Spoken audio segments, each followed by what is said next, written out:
Good evening friends. मैं हूं वंदना भारती और आप देख रहे हैं कमोडिटी इनसाइट्स। आज बहुत बड़ी हलचल यहाँ पे मार्केट में हुई है, चाहे वो क्रिप्टोज की मार्केट हो, चाहे वो इक्विटी मार्केट हो, चाहे यहाँ पे कमोडिटी हो। बहुत बड़ा मूव हम लोगों ने आता हुआ देखा है। दो तीन कारण इसमें बहुत ज्यादा इंपॉर्टेंट है। पहला तो ये है कि 1 अगस्त है और यूएस में अब टैरिफ का जो इम्प्लीमेंटेशन है वो यहाँ पे शुरू हो चुका है। दूसरी बात यह है कि जितने भी कंट्रीज पे उन्होंने लगाया है, नॉन फार्म पेरोल डेटा यहाँ पे बहुत ज्यादा वीक होके आया है और बाकी जो मैन्युफैक्चरिंग डेटा है वो भी काफी ज्यादा वीक होके यहाँ पे आया है। अगर आप मॉर्निंग के वीडियो को रेफर करेंगे तो मैंने यहाँ पे ये चिंता जताई थी कि इतने मतलब उथल पुथल के बावजूद यहाँ पे टैरिफ पे स्लो डाउन देखा जा रहा है। इंडस्ट्री में बहुत ज्यादा एक्टिविटीज नहीं हो पा रही है बिटवीन टू कंट्रीज। और इस तरीके के माहौल में यूएस का जीडीपी पॉइंट -5 था, इसके बाद वो 2.5 एक्सपेक्टेड हुआ इस क्वार्टर में। अब 2.5 को भी क्रॉस करके वो 3% आया, यानी कि वहां के जितने भी डेटा यहाँ पे आ रहे थे वो निगेटिव एक्सपेक्टेशन होती थी। वो निगेटिव भी नहीं आते थे, न्यूट्रल भी नहीं आते थे, वो पॉजिटिव होके आते थे। मार्केट को एक सही दिशा नहीं मिल रही थी, लेकिन आज वो जो इम्पैक्ट है वो हम लोगों ने आता हुआ यहाँ पे देखा है।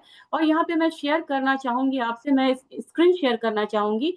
एक स्क्रीन पे ही आपको पता चल जाएगा कि मार्केट की जो मूवमेंट है वो यहाँ पे किस तरीके से हुई है। ये स्क्रीन मैं अब आपसे शेयर कर रही हूँ, मैं इसे शॉर्ट वीडियो ही रखना चाहूंगी। मेरे ख्याल से ये शेयर आपके पास हो चुका होगा। नॉन फार्म पेरोल अब आप देखिए कि 73 के आया है, एक्सपेक्टेशन था 14 के था। अब देखिए जब प्रीवियस में 14,000 लोग यहाँ पे नॉन फार्म पेरोल पे आ रहे थे, इन्होंने एक्सपेक्टेशन दिखा दिया 1,06,000 के करीब, आप इसको मानिए इतने लोग यहाँ पे आ रहे हैं।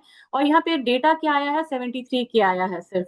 अगर आप यहाँ पे अनएम्प्लॉयमेंट रेट की बात करें, वो यहाँ पे 4.2 एक्सपेक्टेशन था, उसके अकॉर्डिंग ही आया है। ग्लोबल मैन्युफैक्चरिंग पीएमआई यहाँ पे इंप्रूव होके आया है 0.3%। लेकिन 0.3% इंप्रूव होके आया है, पहले क्या था ये 52.9%। मैं हमेशा बोलती हूँ कि पीएमआई डेटा हो या कोई डेटा हो, 50 से अबव पॉजिटिव है, 50 से नीचे निगेटिव है। तो पहले तो ये नीचे के जोन में आया है, तो ये ओवरऑल एक निगेटिव डेटा है। अब जब यहाँ पे आईएसएम मैन्युफैक्चरिंग पीएमआई पे आप जाते हैं 49.5, यानी कि इससे बढ़ के, प्रीवियस से बढ़ के यहाँ पे उम्मीद था आने का, और वो आया कितना, 48। आईएसएम मैन्युफैक्चरिंग प्राइसेस जो कि 69.9 एक्सपेक्टेशन था, वो आया कितना, 64.8। अब यहाँ पे आपको रिएक्शन देखना है। जस्ट आपको इसके बगल में जाने की जरूरत है, यहाँ पे आप रिएक्शन देख सकते हैं कि मार्केट में किस तरीके का रिएक्शन है। जो डॉलर इंडेक्स के बारे में मैंने आपको मॉर्निंग में कहा था कि 100 के करीब है, ये 102 जाएगी और ये दो जो जाना चाहिए, लेकिन अभी फिलहाल अब एक नी जर्क रिएक्शन आ गया इस न्यूज पे। तभी मैं कह रही हूँ कि ये न्यूज बेस्ड मार्केट हो चुकी है। यहाँ पे देखिए शार्प फॉल आया है। एस&पी विक्स जो कि वोलेटिलिटी के लिए जाना जाता है, वहां पे एक जबरदस्त उछाल देखने को मिला है 21% तक का। जब आप डाउजोन्स की बात करेंगे, 1.5% का गिरावट है। नेस्डेक में 2% की गिरावट है। यहाँ पे एस&पी में भी यहाँ पे आप देख सकते हैं कि 1.5% की गिरावट है। तो हर जगह एक गिरावट का जो माहौल है ये बना हुआ है। और ये अगले हफ्ते हमें अपने मार्केट में भी नजर आएगा, थोड़ा बहुत यहाँ पे तो नजर आएगा ही। कमोडिटी में देखें तो कमोडिटी में जितना रिस्कियर एसेट होता है, रिस्कियर एसेट जहाँ जो इकोनॉमिक परफॉर्मेंस से रिलेटेड होता है उसको हम रिस्कियर एसेट बोलते हैं।